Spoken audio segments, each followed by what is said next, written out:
ด้วยศรัทธาจึงอุทิศชีวิตนี้ฝากชีวีใต้ร่มเงาศาสนาแม้จะเป็นตะเกียงน้อยด้อยอัตราทรงมัคคาชี้ธรรมนำผู้คนบนเส้นทางศรัทธาใช่พาเขาเป็นดุจเงาเติมสุขในทุกหนใจยังล้นแม้ตรากตรำทำงานเพื่อทุกคนใจยังล้นศรัทธาธรรมนำดวงใจสุขก็รู้ว่าสุขอย่าทุกข์ทน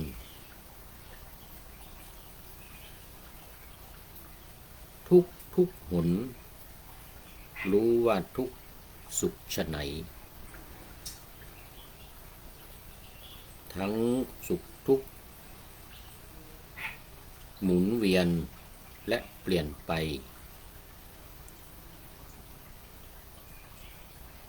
ขอดวงใจศรัทธาเถิด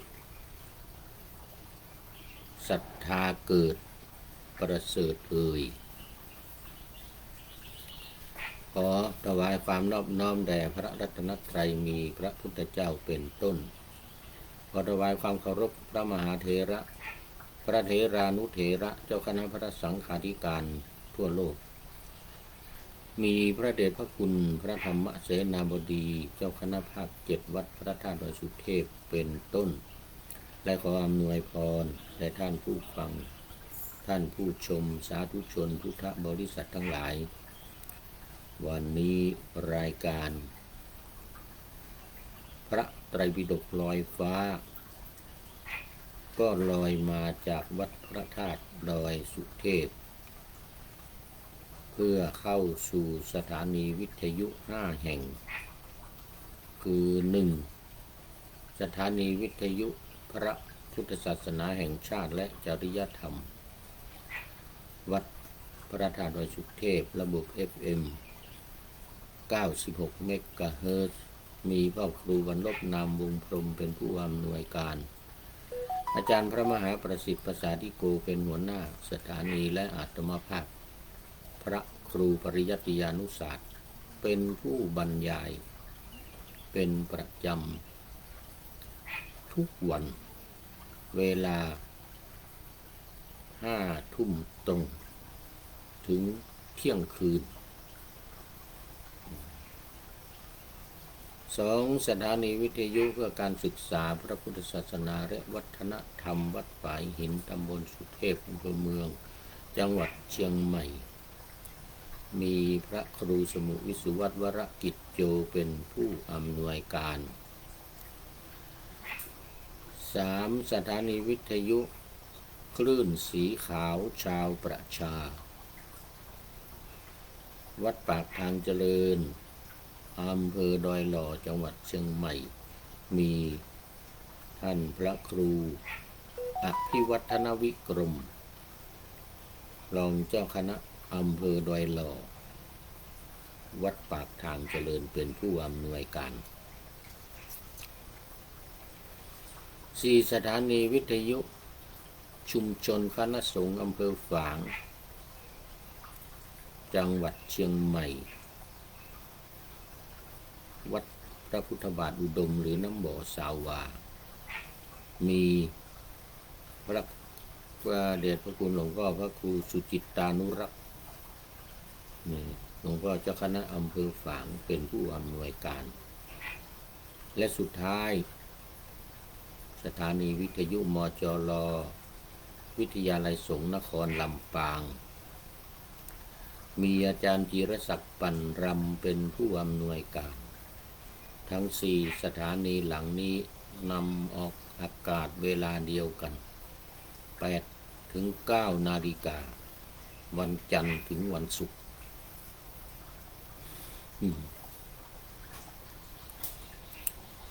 ตอนนี้ก็ขอต้อนรับ FC ตัวจริงจริงๆพระครูธรรมธรสุริยันสันตจิตโตกราบนมัสการครับพระอาจารย์วันนี้เป็นอาทิกัลยาณธรรมโมคือเป็นผู้มีธรรมอันงามในเบื้องต้นได้แก่ศีลในการของเราตอนนี้ก็เน้นในเรื่องของ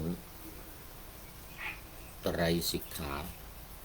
คือศีลสมาธิและปัญญา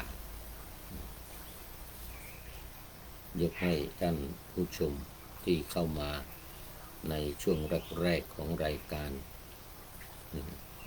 เป็นอาทิกัลยาณธรรมโมอย่างวันนี้ท่านพระครูธรรมธรสุริยันเข้ามาตั้งแต่ไกลไม่ทันหูสุริโยยังไม่จับขอบฟ้าปะหน้าธรรมาสยังไม่เสร็จ เข้ามาแล้วอ่านบทประพันธ์ได้ไป1 บทได้2 บทได้ไปได้2 บทมาแล้ว โอ้โมทนาเป็นอย่างยิ่งวันนี้ไม่ต้องพูดให้เขียดฟังละนี่ เมื่อคืนที่แล้วรายการสุดท้ายตอน5 ทุ่ม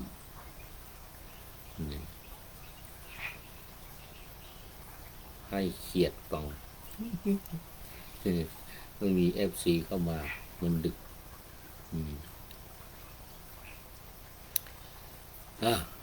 วันนี้ก็เข้ามา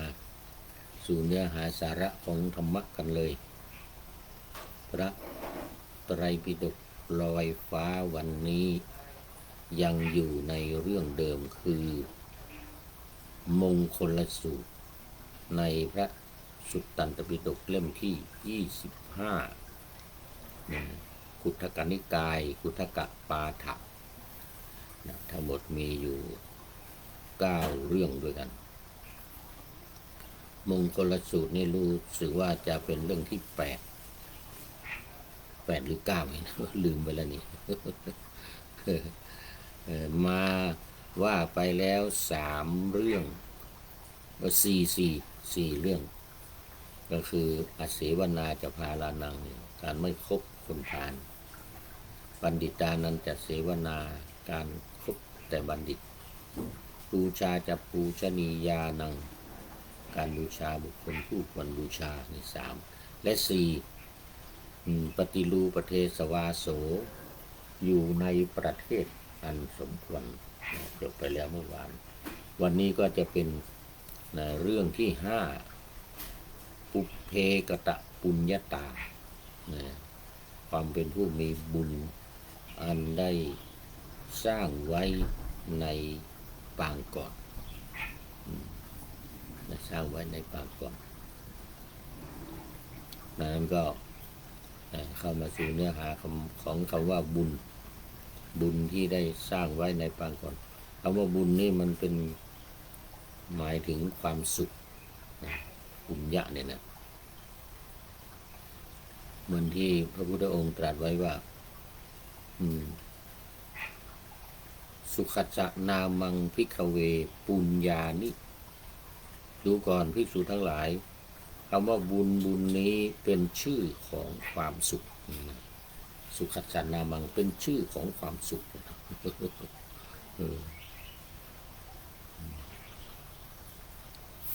เพราะฉะนั้น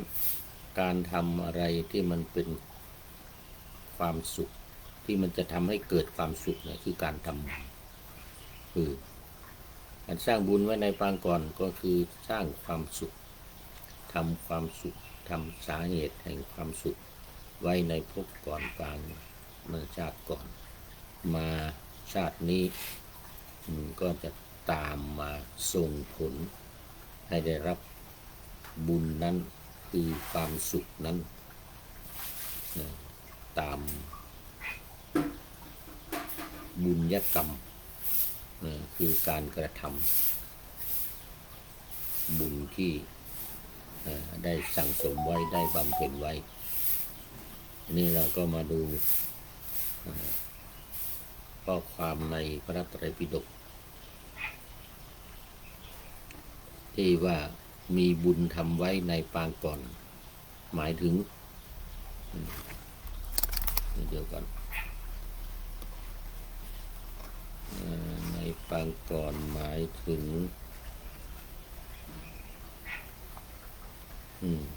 นี่ว่าตามในพระไตรปิฎก หมายถึงการเคยสั่งสมความดีกุศลธรรมหรือบุญบารมีเอาไว้ในอดีตชาติตามหลักพระพุทธศาสนาเรียกว่าปุพเพกตปุญญาตาซึ่งเชื่อว่าเป็นต้นทุนเดิม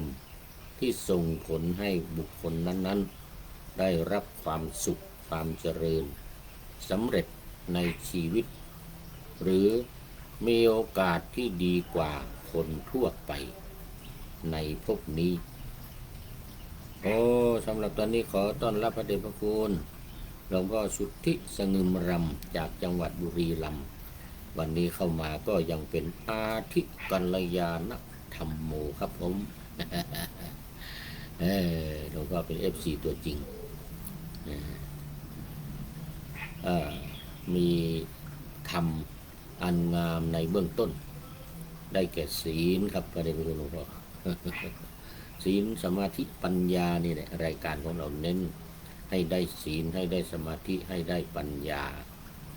เพื่อที่จะไปตัดบ่วง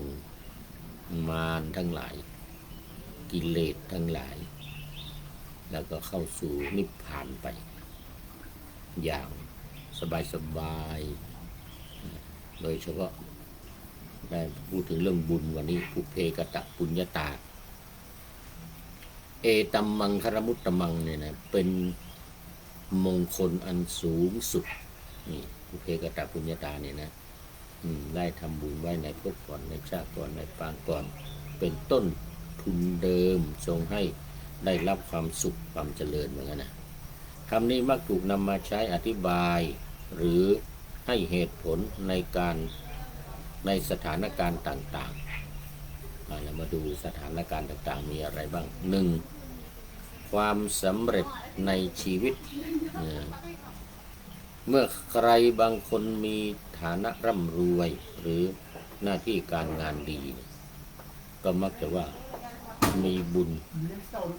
หรือมีบุญที่ได้ทำไว้ใน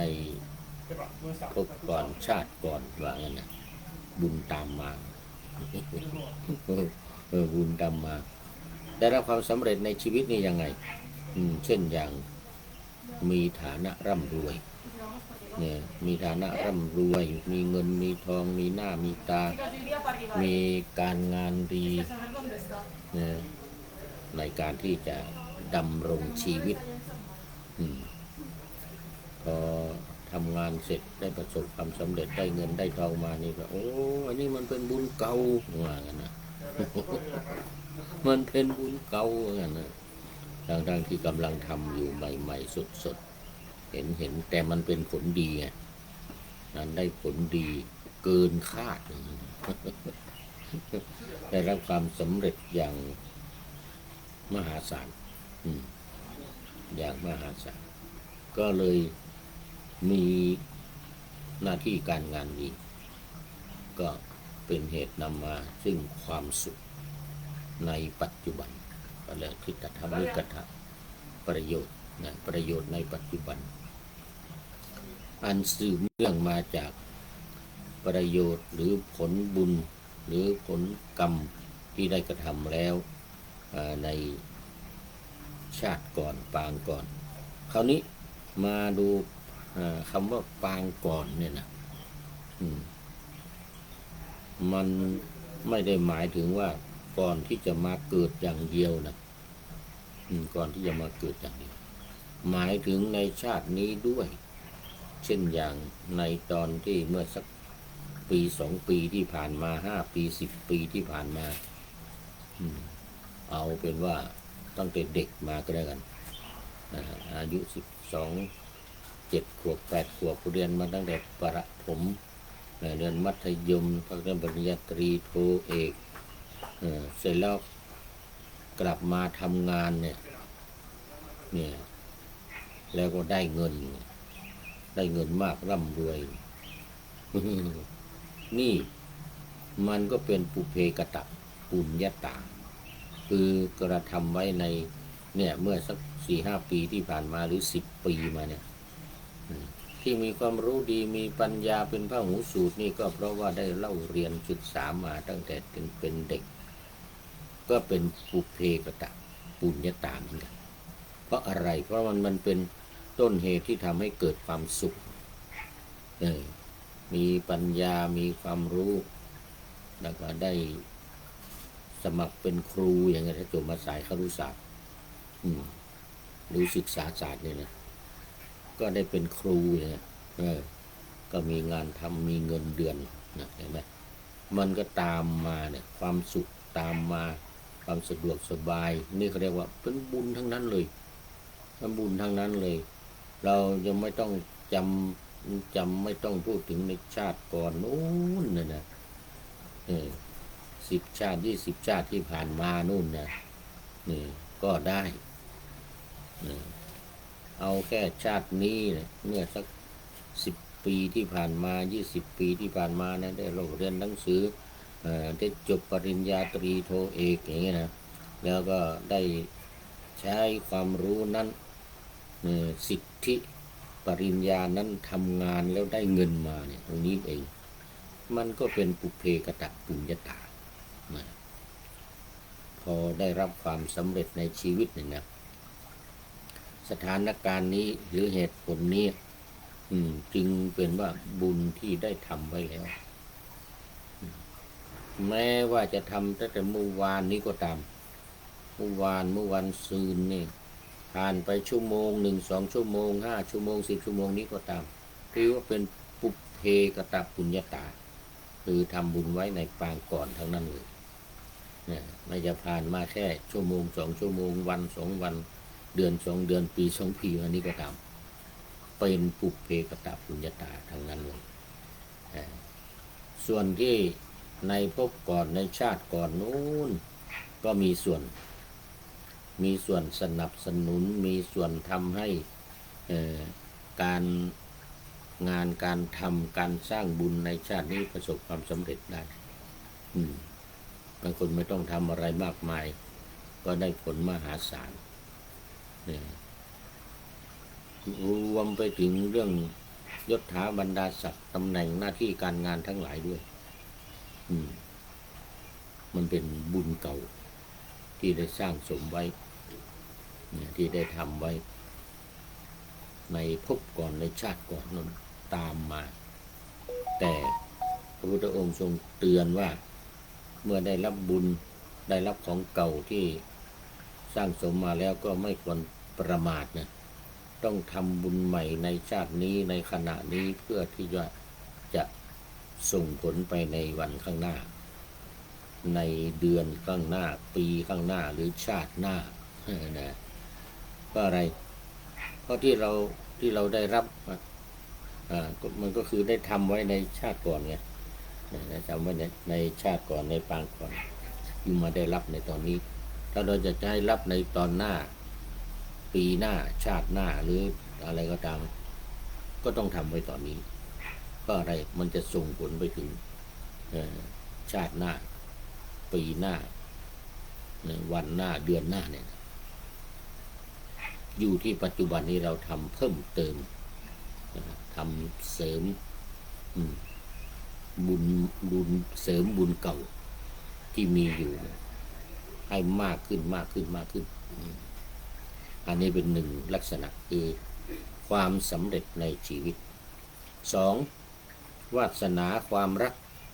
2 อย่างนะวาสนากับความรักเนี่ยนะวาสนาแปลว่าความหวังความต้องการได้พบคู่ครองที่ดีและเกื้อกูลกันนี่แหละคือวาสนา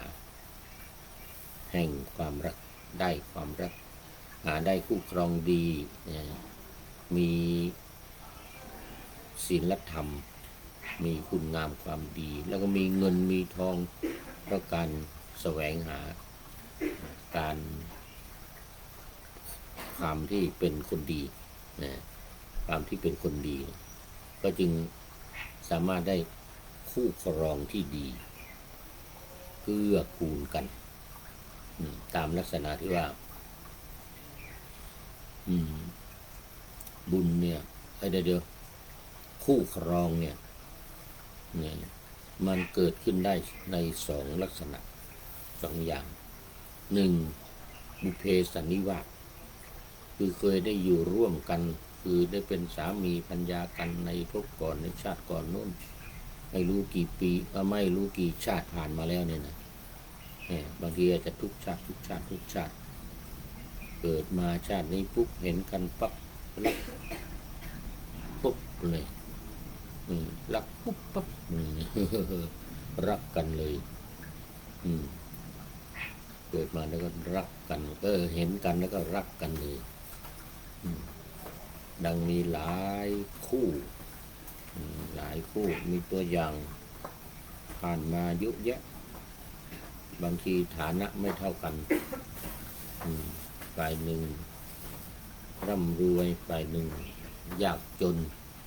นี่ก็สามารถรักกันได้เพราะอะไรเพราะว่าในชาติก่อนเคยรักกันมาเคยอยู่ร่วมกันมาดังตัวอย่างที่พูดกันบ่อย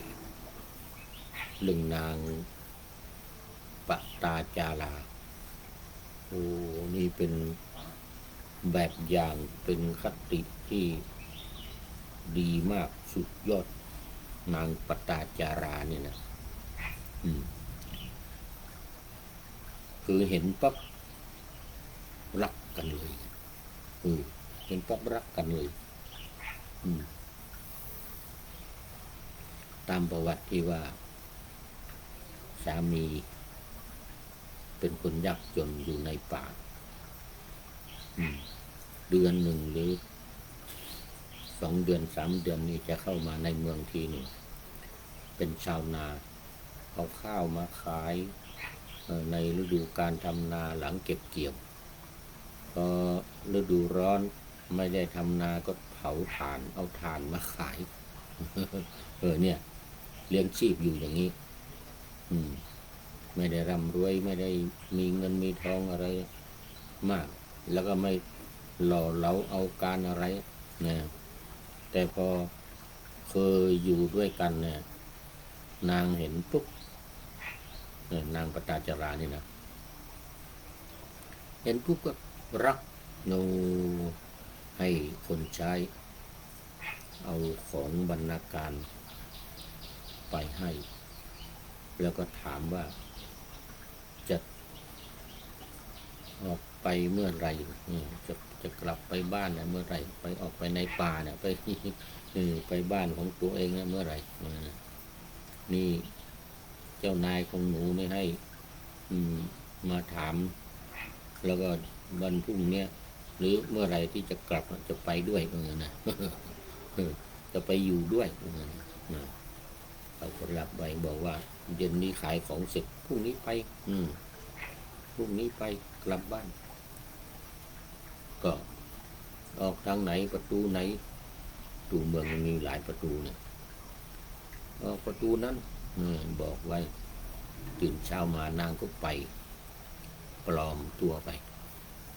ออกจากบ้านไม่ให้ใครรู้เป็นนางทาสีนุ่งห่มชุดผ้าของนางทาสี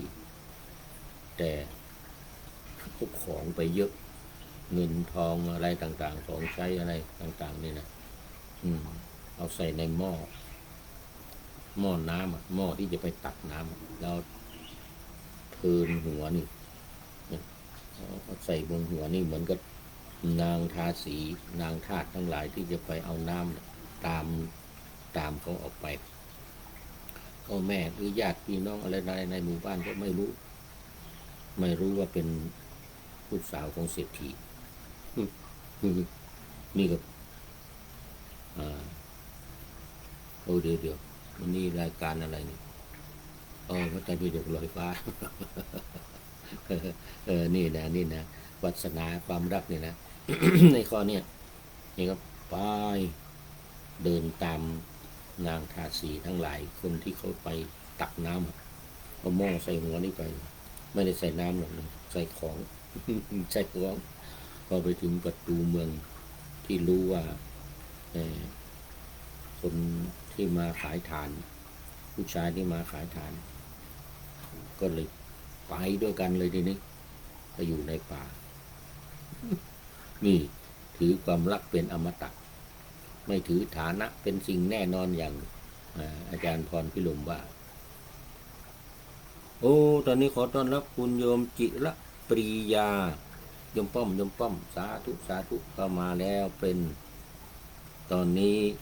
ก็ยังเป็นนี่ใกล้จะเป็นมัชเชกัลยาณธรรมิกาแล้วเป็น ใกล้จะครึ่งนะ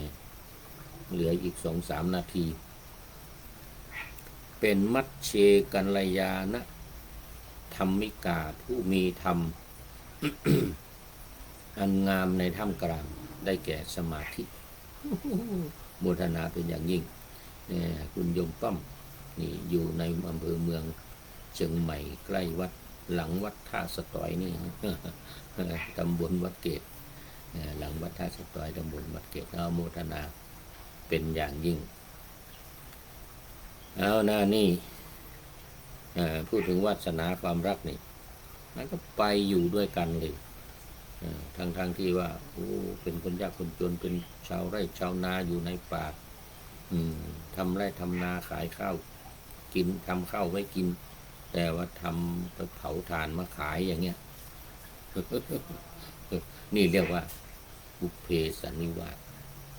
เนี่ยคือเคยอยู่ร่วมกันมาในชาติก่อนปางก่อนโอ้ตอนนี้ขอต้อนรับเนนน้อยสังเหลือกราบไหว้สาครับหลวงปู่ครับโมทนาโอ้โหโมทนานี่ก็มูนานแล้วนะนี่เนนน้อยสังเหลือวัดป่าแดงมหาวิหารไม่ได้เข้ามาวันนี้มาแล้วเห็นว่าวัดป่าแดงวันนี้มีบวชของวัดศรีโสดา28 รูปที่โบสถ์ของใกล้อาสมของเนนน้อยสังเหลือวัดป่าแดง โอ้โมทนา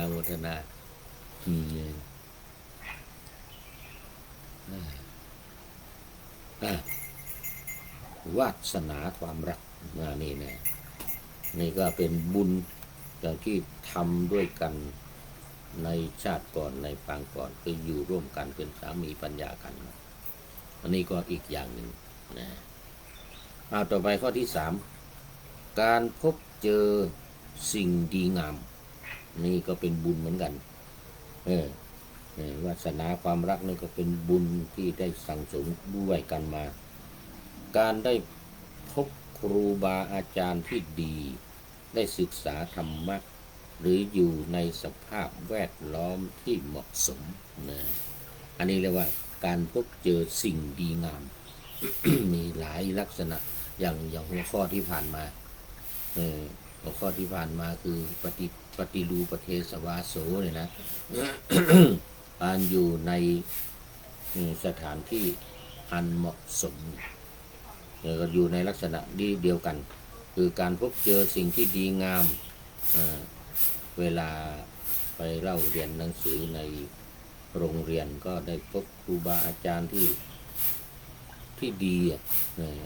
ครูบาอาจารย์ที่ดีแล้วก็ได้ศึกษาธรรมะ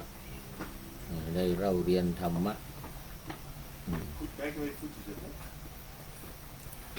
เนี่ยได้ศึกษาธรรมะหรือได้ยินได้ฟังอย่างที่กำลังได้ยินได้ฟังรายการธรรมะทางวิทยุอยู่นี้เรียกว่าได้ฟังสิ่งที่ดีได้ประสบสิ่งที่ดีอันนี้เรียกว่าเป็นบุญเหมือนกันบุญเก่าที่ได้สร้างไว้จึงได้มาฟังได้มาเจอได้มาเห็นอยู่ในสภาพสิ่งแวดล้อมที่ดีนั้นลักษณะทั้ง3อย่างเนี่ยลักษณะ3อย่างเนี่ยเป็นเหตุเป็นผลเป็นสถานการณ์ เอ่อที่สำคัญของการได้สร้างบุญไว้ในปางก่อนมันจะมาโดยอัตโนมัติมาเจอโดยอัตโนมัตินะหนึ่งประสบกับความสำเร็จในชีวิตสองวาสนาความรักได้พบคู่ครองที่ดีแล้วก็สามการพบเจอสิ่งดีงามเช่นได้พบกับครูบาอาจารย์ที่ดีก็จะได้ความรู้จะได้รับการสั่งสอนอบรมที่เป็นวิชาความรู้ที่ถูกต้องตามหลักการที่ดีงามด้วยนี่เรียกว่าลักษณะของคนมีบุญที่ทำไว้ในปางก่อนซึ่งอาจจะหมายถึงในชาติก่อนหรือในชาตินี้แต่ว่าที่ผ่านมาตั้งแต่ตอนเป็นนักเรียนจบการศึกษาแล้วก็มาได้ทำงาน เนี่ยแล้วก็ได้บุญได้เงินได้ทองเลยก็ได้รวยอย่างนี้นะ เราบอกว่าแนวคิดนี้ยังช่วยปลูกฝังเรื่องการ ไม่ประมาทโดยสอนให้มันทำความดีในชาตินี้เพิ่มเติมเพื่อเป็นเสบียงบุญติดตัวไปในภพหน้าในชาติหน้าด้วยคุณความสามารถศึกษาเพิ่มเติมหลักธรรมคำสอนในทางพระพุทธศาสนาอันเป็นมงคลคือมันเป็นสิ่งที่ดีเป็นสิ่งที่ดีในวันนี้ดังนั้นก็ถ้าเจาะลึกลงในเรื่องของมงคลที่ว่าได้ทำบุญไว้ในภพก่อนชาติก่อนเนี่ยนะเช่นเป็นวิธีสะสมบุญสร้างเป็นบุญเก่าเป็นบุญเก่าที่เราทำเนี่ยนะไปในอนาคตมันจะกลายเป็นบุญเก่าเลยมันจะกลายเป็นกตปุญญาทานบุญที่กระทำไว้แล้วในปางก่อนนี่ไงเราทำในภพนี้ในชาตินี้สะสมถวายทานบ้างรักษาศีลบ้างเจริญภาวนาบ้างได้ให้ทานให้ทำเป็นทานนี่อย่างผู้พูดนี่กำลังทำอยู่ขณะนี้เป็นการให้ทำเนี่ยเป็นทานอย่างญาติโยมท่านทั้งหลายก็สามารถทำได้เหมือนกันเช่นการสนทนาการเวลาพูดคุยก็พูดธรรมะแนะนำไปในเรื่องของธรรมะนี่มันก็เป็นการสร้างบุญใหม่ขณะที่เราได้รับบุญเก่าอยู่แล้วก็สร้างบุญใหม่ขึ้นเพื่อเป็นเสบียงทางเป็นไปในอนาคตไปในข้างหน้าเรียกว่าเป็นได้วิธีการสะสมบุญ2ตัวอย่างเรื่องราวในอดีตชาติที่อธิบายถึงเหตุถึงผลของบุญอย่างที่เล่ามา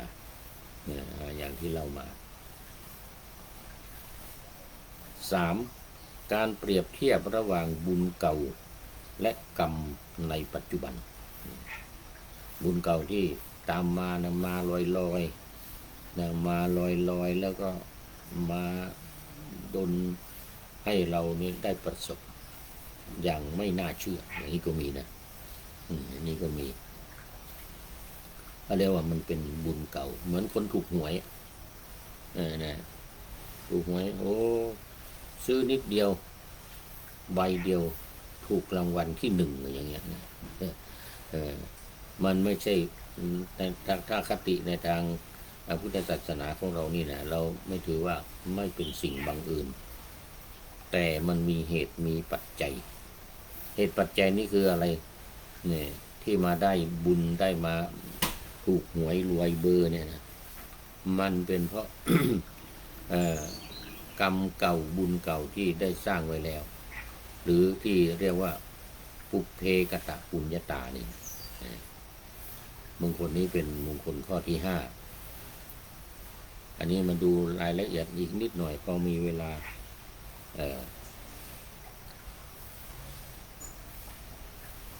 ผู้มีบุญอันได้ทำไว้ในก่อนได้แก่ผ ผู้มีบุญอันสั่งสมคือมีอธิการแปลว่าการทำอันยิ่งนะ การทำอันยิ่งการทำพิเศษอันทำไว้ปรารภพระพุทธเจ้าพระปัจเจกพุทธเจ้าและพระขีณาสพในชาติที่ล่วงมาแล้วเมื่อบุคคลเหล่านั้นมีกุศลมูลพอพูนขึ้นแล้วพอได้สดับพระธรรมเทศนาของพระพุทธเจ้าหรือพระสาวกของพระพุทธเจ้าย่อมบรรลุพระอรหันต์ด้วยกุศลบุญนั้นนั่นแลเพราะฉะนั้นความที่บุคคลเห็นปานนี้มีอยู่ชื่อว่ามีบุญอันทำไว้ในก่อนจิตบ้างโอ้ขอบคุณครับครับเอาวาง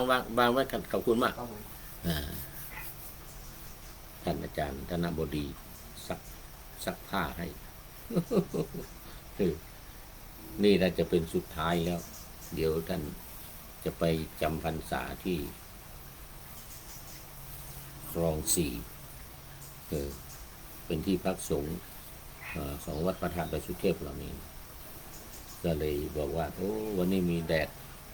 แสงแดดออกมาจ้าเลยก็เลยขอซักผ้า ซักผ้าปกติก็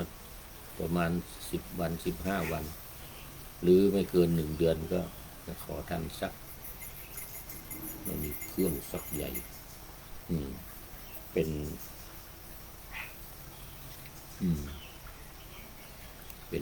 ซักผ้าอบแห้ง เดี๋ยวก็มาพึ่งอย่างนี้แต่ว่านี่มีลมดีมีแดดดีนี่ก็ไม่อยากเอานะนี่มีกุศลมูลเพิ่มพูนขึ้นแล้วพอได้สดับพระธรรมเทศนาของพระพุทธเจ้าหรือพระสาวกของพระพุทธเจ้าย่อมบรรลุอรหัตด้วยกุศลมูลนั้นนั่นแลเพราะฉะนั้นความที่บุคคลเห็นปานนี้มีบุญอันทำไว้ในก่อนจึงตรัสว่าเป็นมงคลนั่นเองเอตัมมังคารมุตตมังเป็นมงคลอันสูงสุดบุญอันทำไว้ในก่อนนี้คือเป็นเสบียงที่ติดตัวมนุษย์ไปสู่ภพภูมิข้างหน้าดังพุทธภาษิตที่มาในสังยุตตนิกายสักคาทวักว่าปุญญานิปละโลกัสสมิงปฏิฐาโหนติปานินังก็แปลว่าบุญเป็นฐานหนุนให้คนประสบความสุขในโลกหน้าหรือเป็นที่พึ่งก็บุญเป็นที่พึ่งของสัตว์ในโลกหน้าคือพอเราตายไปแล้วเนี่ยผลบุญกุศลเนี่ยมันจะตามไปเหมือนคำโบราณที่ว่านะ1 คนนั่งแคร่2 คนพาไป1 คนนั่งแคร่คือจิตของเราเนี่ยของเราไม่มีจิตแล้ว2 คนพาไปก็คือบุญกับบาปถ้าทำบุญก็จะพาไปทางดีถ้าทำบาปก็จะพาไปทางชั่วเกิดในพวกไหนชาติไหนก็มีแต่ความทุกข์ไม่มีความสุขกับเขาอย่างเงี้ยนะเพราะว่าไม่ได้ทำบุญแต่ว่าทำความชั่วสิ่งที่ไม่ดี เมื่อเราทำบุญกุศลไว้แล้วผลที่เราทำไว้ในอดีตก็ติดตามเราไปในโลกอนาคตและตัวเราก็ย่อมได้เสวยอานิสงส์จากบุญนั้นคนอื่นๆที่ไม่ได้ทำไว้ก็ไม่อาจได้รับส่วนบุญนั้นดังภาษิตที่ว่าเปิ้นว่าบุญนี้บุญนี้บ่มีไผสิปันแจก กันได้แล้วนี่มันเป็นภาษาจากทางไหนเนี่ยภาษาอีสานภาษิตอีสาน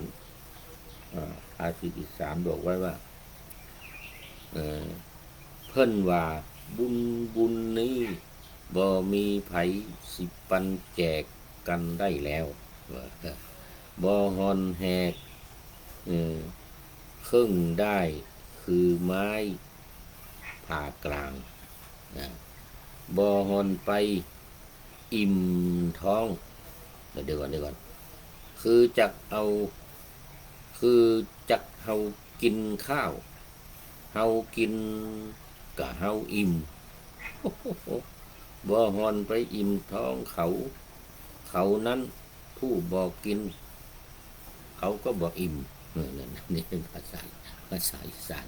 ว่าไม่ค่อยเหมือนไม่เป็นไรเป็นภาษาอีสานภาษาเมืองเขาก็มีเหมือนกันหรอกภาษากับเมืองเขานี่แหละในอดีตการได้มีบุรุษหาฟืนคนหนึ่งในกรุงพาราณสีวันหนึ่งเขาขนฟืนมาจากป่าแต่ไปไม่ทันเวลาปิดประตูเมืองจึงนอนที่เทวสถานแห่งหนึ่งในเวลาเย็นฝูงไก่เป็นอันมากที่ถูกปล่อยไว้และนอนอยู่บนต้นไม้ต้นหนึ่งไม่ไกลจากเทวสถานนั้นไม่ไกลจากเทวสถานนั้นในบรรดาไก่เหล่านั้นไก่ตัวหนึ่งนอนอยู่ข้างบนตัวหนึ่งก็ดันไปถ่ายอุจจาระลดลงบนตัวไก่ตัวที่นอนอยู่ข้างล่าง เมื่อไก่ตัวได้กล่าวว่าใครถ่ายอุจจาระลดลงบนตัวเราก็ตัวเองก็กล่าวว่าเราไม่ทันพิจารณาถ่ายลงไปพูดแล้วไม่พอยังขืนถ่ายซ้ำลงไปอีกค่ะพูดเสร็จแล้วก็ถ่ายลงไปอีกถ่ายอุจจาระนะมูลไก่นี่นะขี้ไก่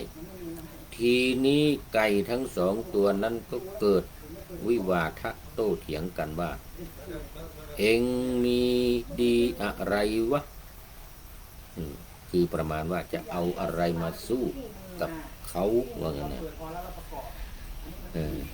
ว่างั้นทีนั้นไก่ตัวได้ตัวใต้ตัวอยู่ข้างล่างนั่นนะก็พูดข่มไปว่าใครก็ตามที่ฆ่าเราแล้วปิ้งที่ถ่านไฟกินเนื้อที่สุกแล้วจะได้ทรัพย์พันกหาปณะแต่เช้าตรู่พูดทะเลาะกันแล้วก็พูดข่มกันอวดกันตื่นเช้ามาจะได้เงินพันกหาปณะเนี่ยส่วนไก่ตัวบน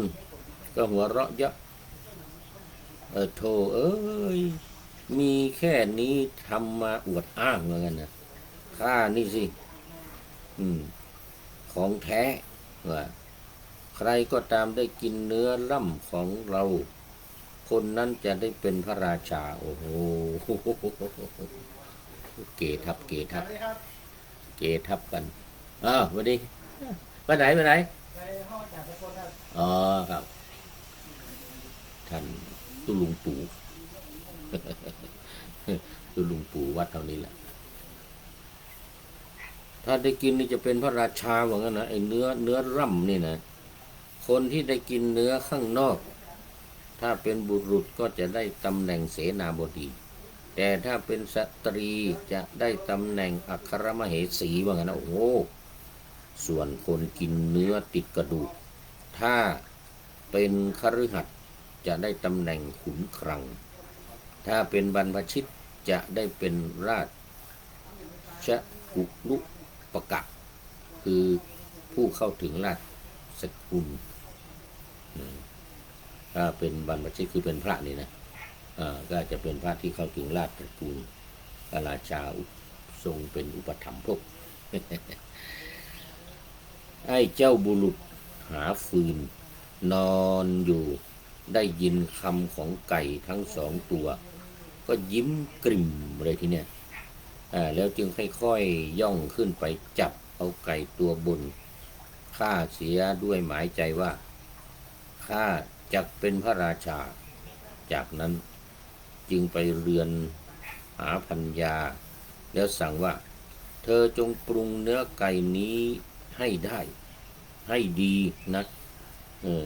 ให้ได้แล้วปรุงให้ดีนางทำตามคำสั่งนั้นแล้วก็นำเมนูไก่ไปใส่ถาดให้สามีกินเขากล่าวว่านางผู้เจริญเนื้อนี้มีอานุภาพมากฉันกินมันแล้วจะได้เป็นพระราชาเธอก็จะเป็นอัครมเหสีเธอจงกินจงถือเอาข้าวและเนื้อมาเราจะอาบน้ำในแม่น้ำคงคา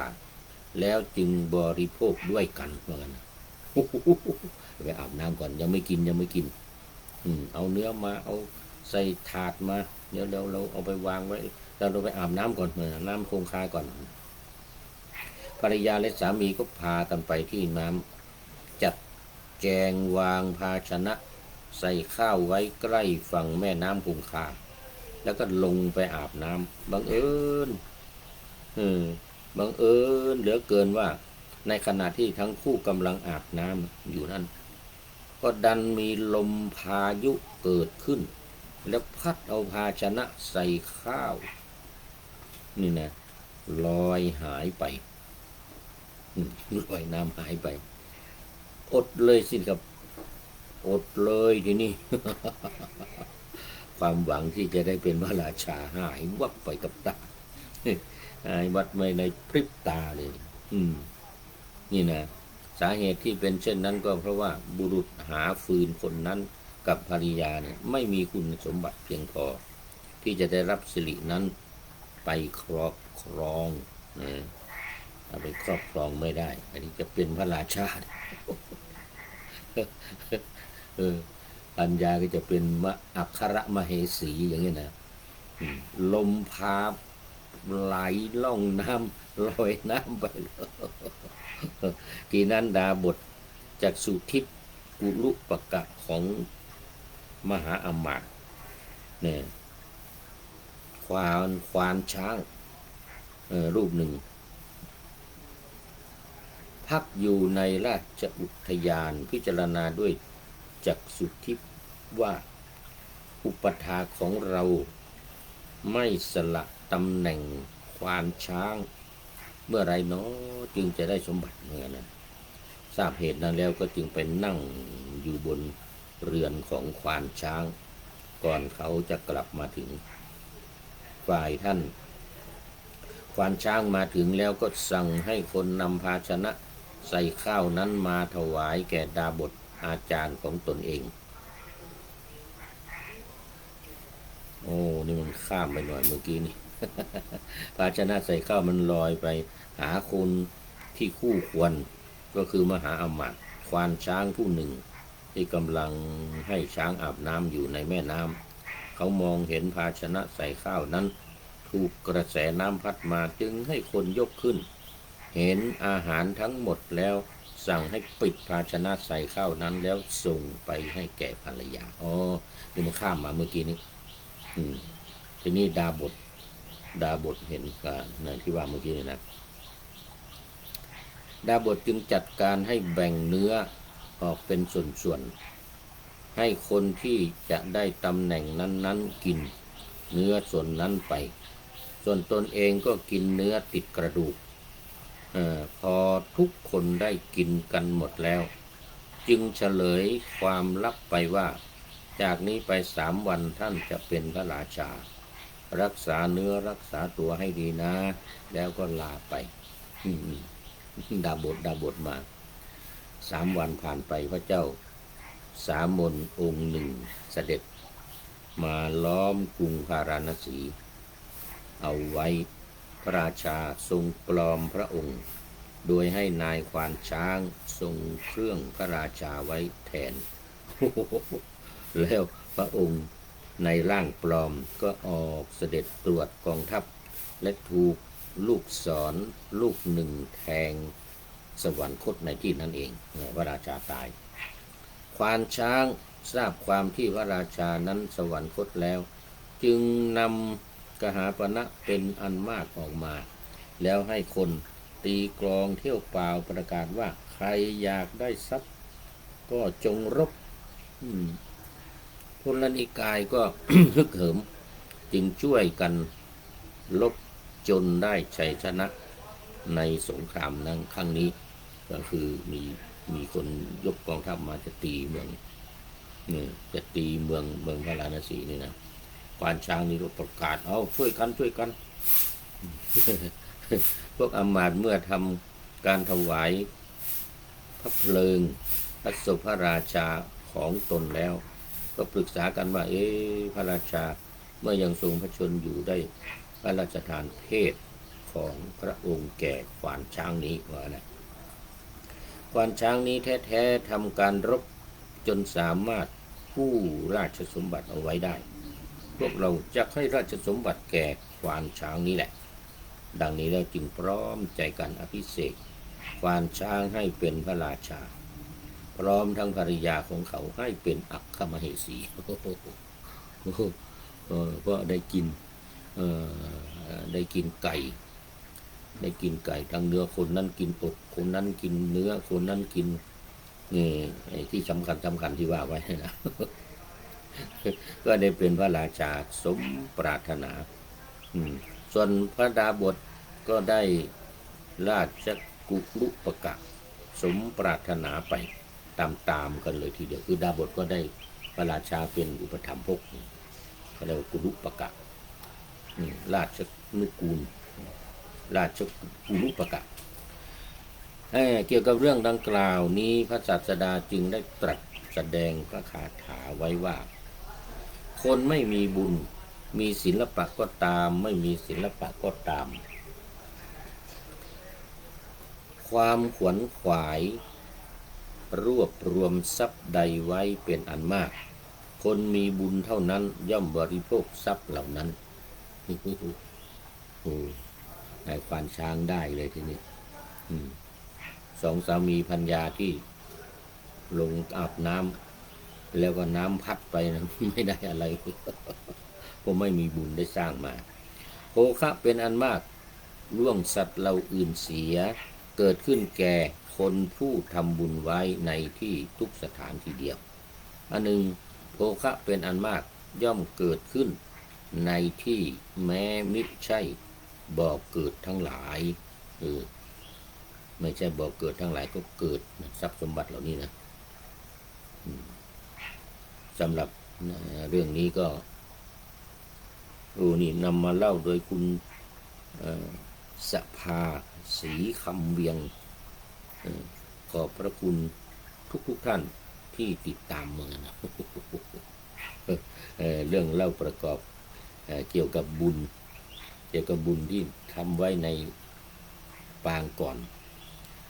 ถ้าว่าตัวเองไม่ได้ทำไว้เนี่ยก็จะไม่มีโอกาสในการที่จะได้รับบุญและรับกุศลแม้ว่าได้ยินไก่คุยกันมาอย่างดีนะ ยังไม่ได้นะตอนนี้ขอต้อนรับ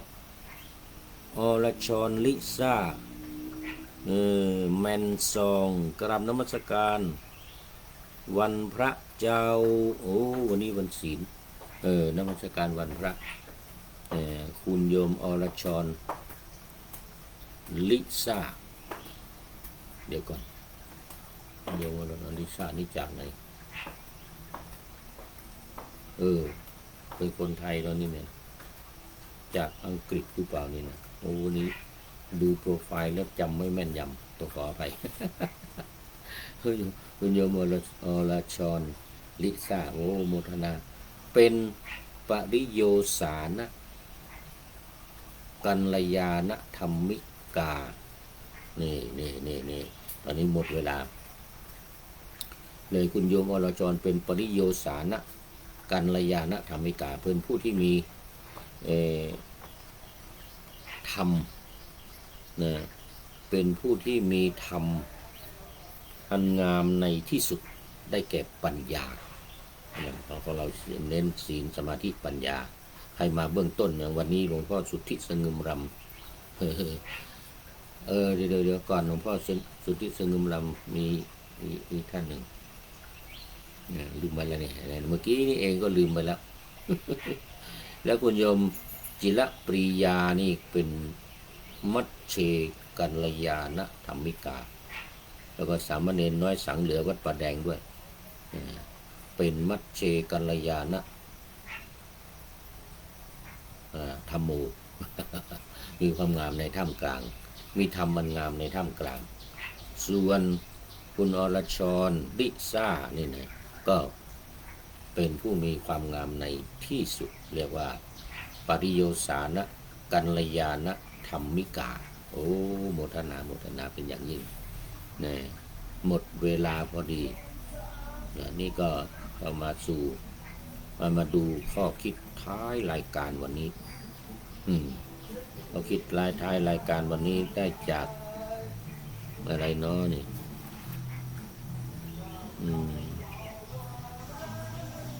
ด้วยศรัทธาจึงอุทิศชีวิตเจริญธรรมนำสุขเจริญธรรมนำสุขท่านอาจารย์พระมหาจิตการประเรียนธรรม8ประโยคเจ้าคณะอำเภอภูซางจังหวัด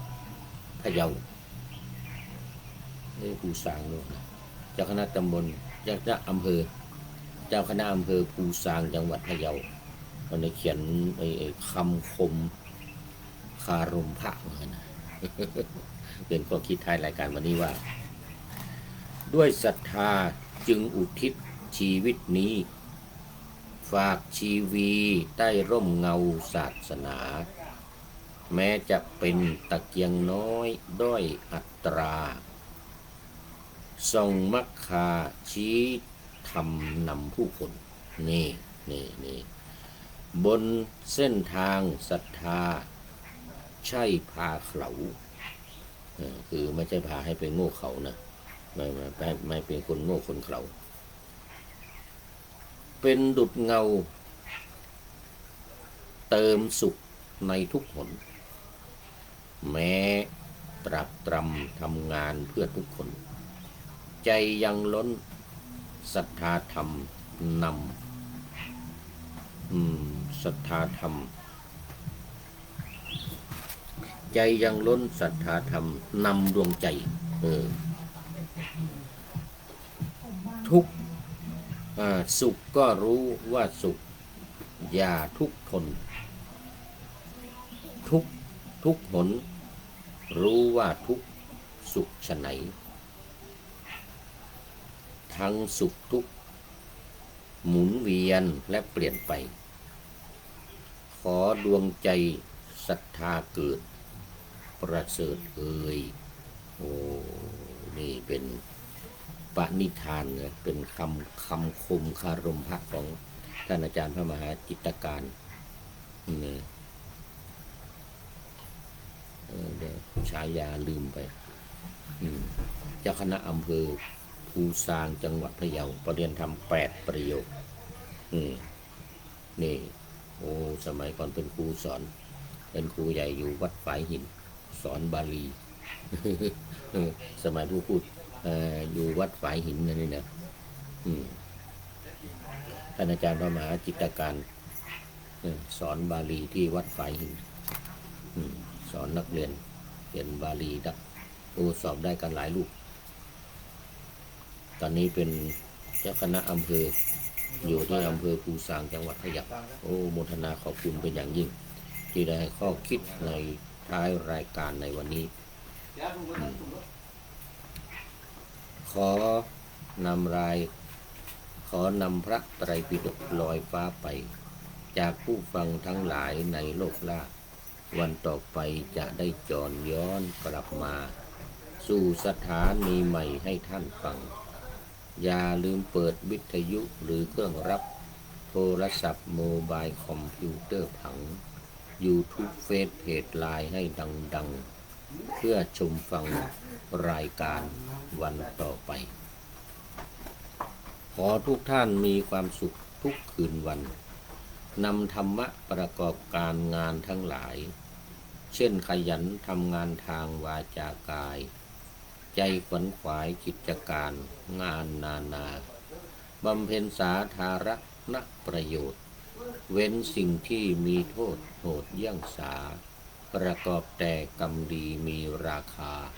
แสวงหาเงินทองครองใจคนเสียสละพลทรัพย์นับมากน้อยไม่ให้ล้านก็ให้ร้อยไม่ด้อยผล